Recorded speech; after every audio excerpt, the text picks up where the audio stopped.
Conscience Guide Team by Sheepdog and Shepherd. Conscience Guide Team 13.3 Alcohol Abuse. I don't need to get drunk to have fun. Shepherd fills up my sea bag and I just go to town. President Abraham Lincoln asserted, "If we take habitual drunkards as a class, their heads and their hearts will bear an advantageous comparison with those of any other class." According to archaeological findings, alcoholic beverages existed as early as 7000 BC. Since the discovery of alcoholic beverages, men and women have struggled with the concept of how to control alcohol without alcohol controlling them. According to the National Highway Traffic Safety Administration, every day about 37 people in the United States die in drunk driving crashes.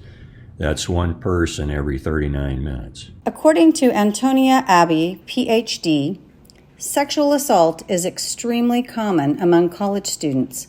At least half of these sexual assaults involve alcohol consumption by the perpetrator, the victim, or both. The news media generates tremendous revenue associated with those who have abused alcohol, from judges to politicians, from actors and actresses to professional athletes, from clergy to minors. Is alcohol the problem or the abuse thereof?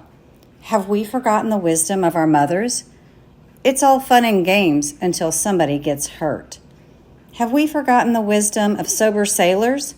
Nothing good happens after midnight when you're drunk in a foreign country. Alcohol abuse illustrates what it means to have a seared conscience.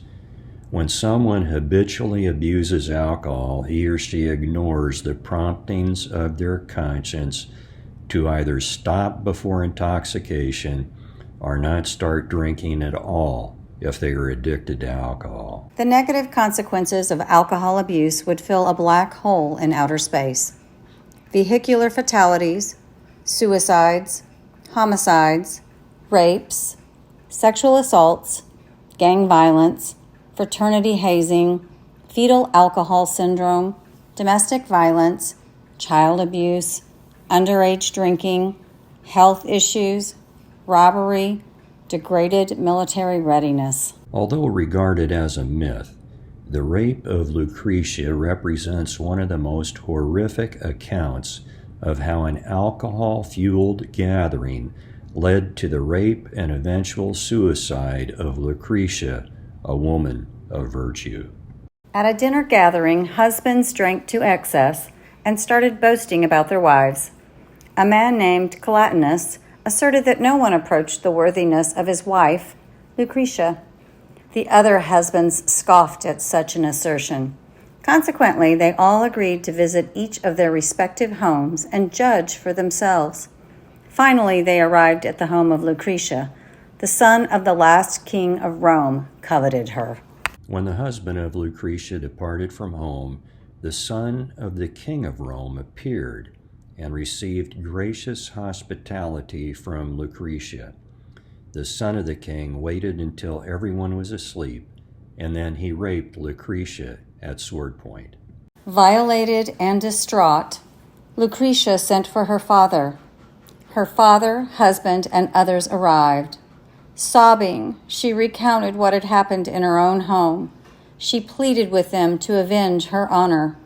Although they promised they would avenge her honor, they tarried and attempted to appease her by saying she was not to blame. From Machiavelli exploiting the rape of Lucretia to establish his reputation as a trusted political advisor, to modern-day scholars asserting that the rape of Lucretia is an allegory for civic and personal virtue, all have ignored how an alcohol-fueled gathering served as the catalyst for lusting after someone else, which resulted in rape, which in turn propelled the victim into a state of despair.